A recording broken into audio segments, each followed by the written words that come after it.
in tariff costs. Small businesses have suffered, farmers have suffered, some losing entire markets. Everyday Americans are paying the price. And even though the Supreme Court struck these tariffs down 4 days ago, the damage to us, the American people, has already been done. Meanwhile, the president is planning for new tariffs, another massive tax hike on you and your family. And Republicans in Congress, they remain unwilling to assert their constitutional authority to stop him. They're making your life harder. They're making your life more expensive. They're even making it more difficult to see a doctor. Rural health clinics in Virginia and across the country are already closing their doors thanks to the so-called One Big Beautiful Bill, championed by the president and Republicans in Congress. And tonight, the president celebrated this law, the one threatening rural hospitals, stripping health care from millions of Americans and driving up costs in energy and housing, all while cutting food programs for hungry kids. But here in Virginia, I am working with our state legislature to lower costs and make the Commonwealth more affordable. And it's not just me. Democrats across the country are laser focused on affordability in our nation's capital and in state capitals and communities across America. In the most innovative and exceptional nation in the history of the world, Americans deserve to know that their leaders are focused on addressing the problems that keep them up at night. Problems that dictate where you live, whether you can afford to start a business or whether you have to skip a prescription in order to buy groceries. So I'll ask again, is the president working to make life more affordable for you and your family? We all know the answer is no. I grew up in a house of service. My mother was a nurse, and my father was a career law enforcement officer. I began my career by following in my father's footsteps as a federal agent, working money laundering and narcotics cases. I worked side by side with local and state police to keep our community safe and to uphold and enforce the law.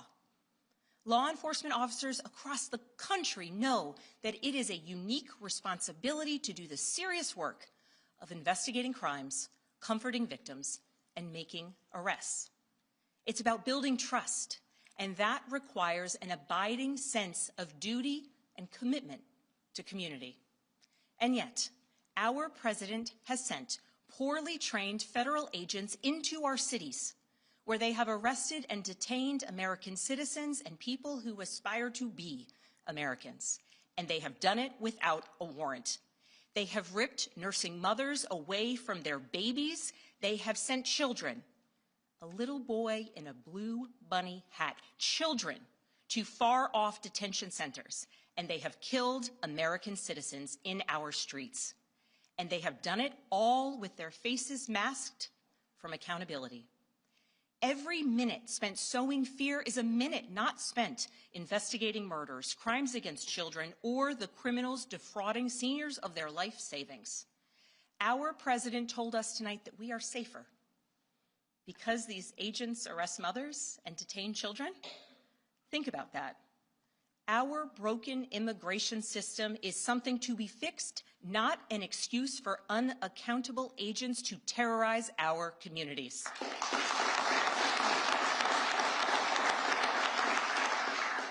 After working in law enforcement, I continued my career of service as a CIA officer, working undercover to protect the United States and our allies from global threats, terrorism, nuclear weapons, and the aggression of adversarial nations around the globe.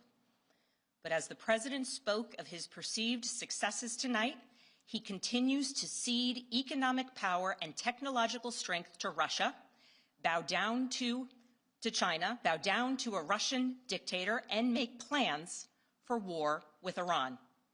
Here's the truth. Over the last year, through DOGE, mass firings, and the appointment of deeply unserious people to our nation's most serious positions, our president has endangered the long and storied history of the United States of America being a force for good. So I'll ask again, Is the president working to keep Americans safe, both at home and abroad? We all know the answer is no. In his speech tonight, the president did what he always does. He lied, he scapegoated, and he distracted. And he offered no real solutions to our nation's pressing challenges, so many of which he is actively making worse.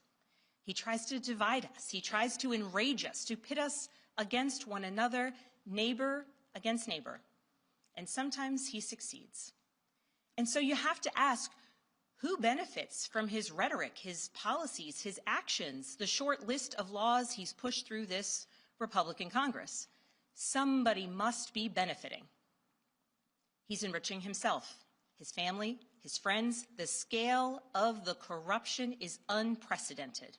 There's the cover-up of the Epstein files, the crypto scams, cozying up to foreign princes for airplanes and billionaires for ballrooms, putting his name and face on buildings all over our nation's capital. This is not what our founders envisioned, not by a long shot.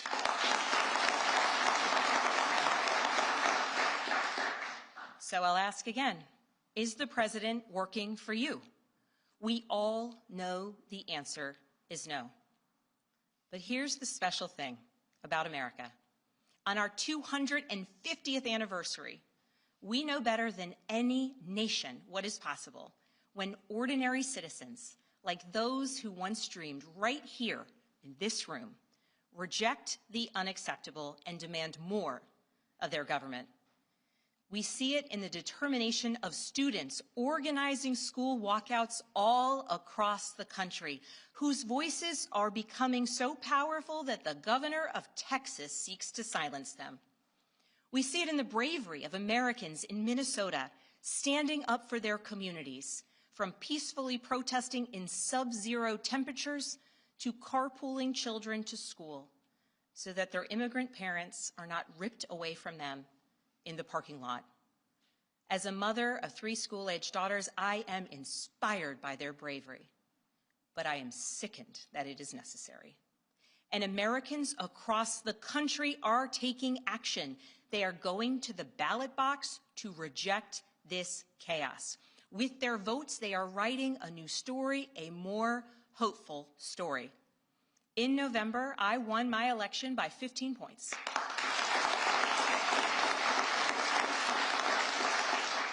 And we won 13 new seats in our state legislature. Because voters decided they wanted something different. Our campaign earned votes from Democrats, Republicans, independents, and everyone in between. Because they knew as citizens they could demand more, that they could vote for what they believe matters, and that they didn't need to be constrained by a party or political affiliation. This is happening across the country. New Jersey elected Mikey Sherrill as governor in a double-digit victory. Democrats flipped state legislative seats in places like Georgia, Iowa, Mississippi, and Texas. The list goes on and on. Ordinary Americans are stepping up to run in the spirit of our forefathers. They are running to demand more and to do more for their neighbors and communities.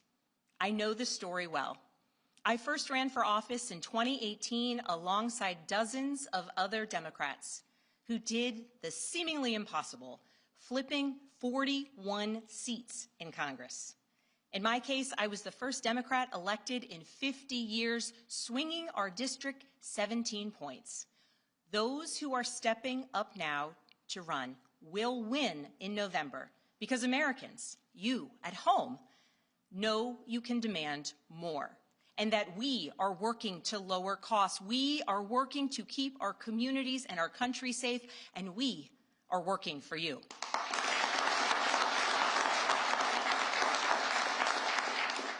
In his farewell address, George Washington warned us about the possibility of, quote, cunning, ambitious, and unprincipled men rising to power.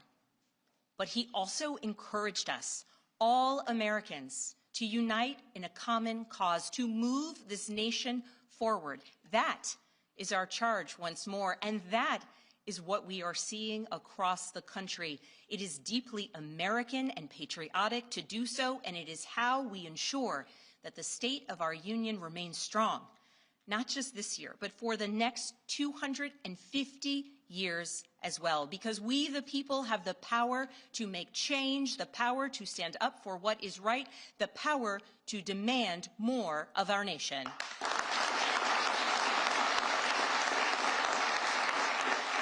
May God bless the Commonwealth of Virginia, and may God bless the United States of America.